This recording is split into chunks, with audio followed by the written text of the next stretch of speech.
High hi guys. আমরা আমরা এখন যাচ্ছি খুব সুন্দর রাস্তা দেখার জন্য, যে রাস্তাটি আপনারা অলরেডি দেখছেন।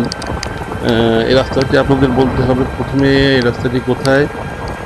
হ্যাঁ, আপনারা বোধহয় ধরতে পেরেছেন, এই রাস্তাটি হচ্ছে গোপালগঞ্জের টুঙ্গিপাড়া রোডে যে রাস্তাটি, সেই রাস্তাটি টুঙ্গিপাড়া রোড। গোপালগঞ্জ টুঙ্গিপাড়া রোড দেখতে পাচ্ছেন আপনারা।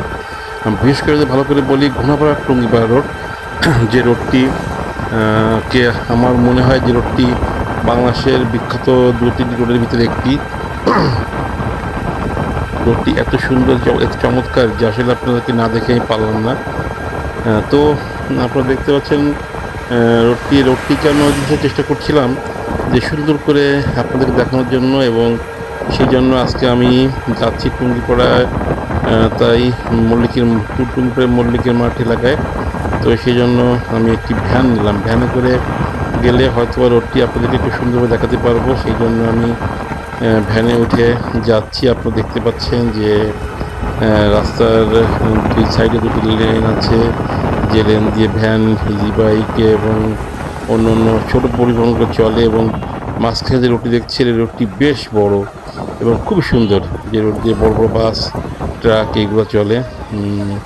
তো আপনারা দেখতে পাচ্ছেন আমরা আমরা ঘোনাপাড়া থেকে উঠলাম, এবং উঠতে উঠতে আমরা এখন নিঠু বাজারে অতিক্রম চলে এসেছি, এবং নিঠু বাজার আমরা অতিক্রম করে আমরা আরও সামনের দিকে এগিয়ে যাচ্ছি।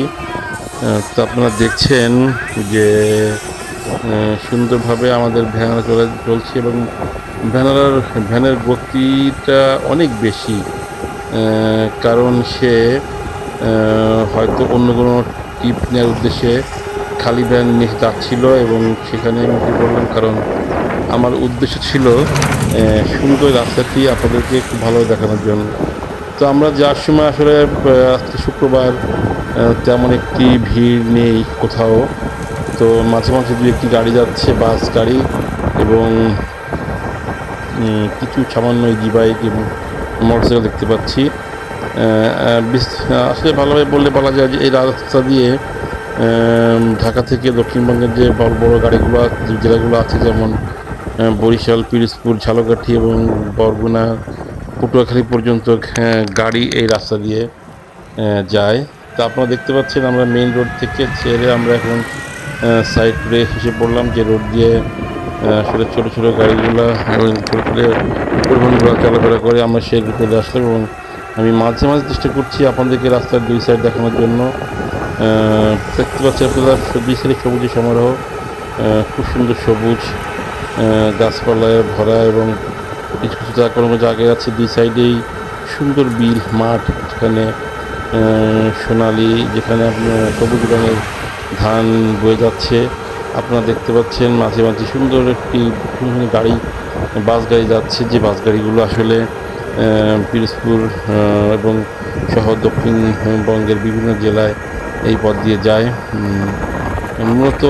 মূলত এই পথটি বিগত সরকার এই রোডটি করে রেখে গেছেন, এবং সেই জন্য রোডটি এই এলাকার জন্য খুবই বিখ্যাত রোড, এবং সুন্দর রাস্তা করেছেন পরিকল্পিতভাবে।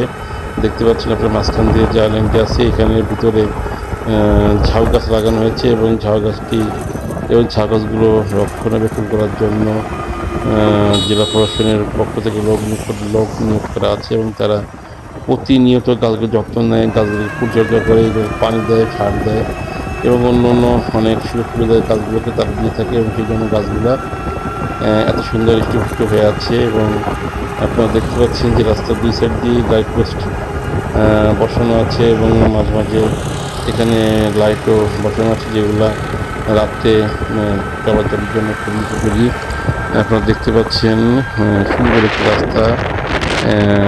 এরকম রাস্তা আসলে সাধারণত ইউরোপ এবং আমেরিকায় দেখা যায়। এবং চলতে চলতে আমি একটু আপনাদের সাইডে দেখাচ্ছি সুন্দর বাড়ি এখানে স্থাপন করেছে, এবং চমৎকার একটি বাড়ি এখানে একজন বানিয়েছে থাকার জন্য, যে বাড়িটা আসলে দেখলেই মনটা ভরে যায়। আসলে এরকম সুন্দর ফাঁকা জায়গায় এরকম বাড়ি বানালে আলো বাতাসের কোনো অভাব হয় না। প্রচণ্ড পরিমাণে বাতাস এখানে যে বাড়িতে যারা বসবাস করে তারা পেয়ে থাকে। তারপর দেখতে পাচ্ছেন আমাদের ভ্যান চালকের হাত দেখতে পেলেন। তিনি দুর্দান্ত গতিতে ভ্যান নিয়ে গিয়ে চলছেন। তার সামনের দিয়ে কোনো পরিবহন, কোনো গাড়ি রেহাই পাচ্ছে না। সব ইজি বাইক, গাড়ি, ভ্যান সব কিছুকে তিনি ওভারটেক করে চলে যাচ্ছেন এবং সবার আগে আমরা চলে যাচ্ছি। দেখতে দেখতে পাচ্ছেন এখানে বালি এনে এখানে রাখা হয় এবং বালির পর এখান থেকে বিক্রয় করা হয়। আপনারা দেখতে পাচ্ছেন আমাদের ভ্যান চালক তার দুর্দান্ত গতিতে সামনের দিকে এগিয়ে যাচ্ছে। সুন্দর একটা রাস্তা, কোনো ঝাঁকি নেই, একটু ঝাঁকি নেই কোথাও। মসৃণভাবে আমরা সামনের দিকে এগিয়ে যাচ্ছি কোনো ঝামেলা ছাড়াই। দেখতে পাচ্ছেন আপনারা খুব সুন্দর যাচ্ছি। তো বলতে বলতে কিন্তু আমরা কয়েকটি এলাকা পার হয়ে সামনের দিকে এগিয়ে যাচ্ছি। আপনারা দেখতে পাচ্ছেন খালেকের দেখতে পাচ্ছেন বোরহানের দোকান এলাকাটির নাম, এবং বোরহানের দোকান স্কুল দেখতে পেলেন আপনারা।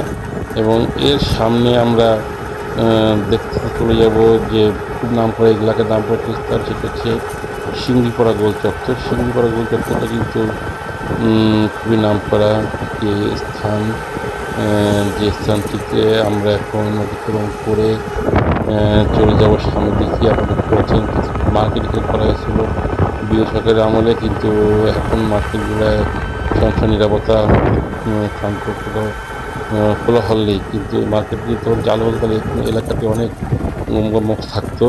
তারপর দেখতে পাচ্ছেন আমরা সিংড়িপাড়ার গোলচত্বরটি পার হয়ে আমরা কিন্তু সামনের দিকে এগিয়ে যাচ্ছি।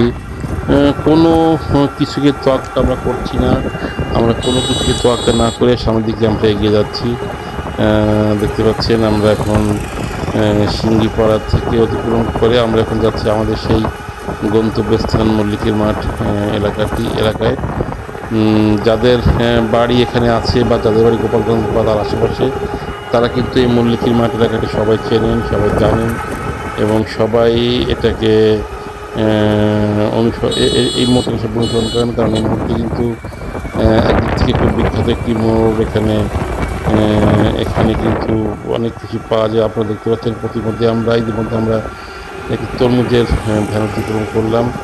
অতিক্রম করে আমরা আবারও সামনের দিকে এগিয়ে যাচ্ছি। আপনারা দেখতে পাচ্ছেন যে সাবেক ডিআইজি বেনজির আহমেদের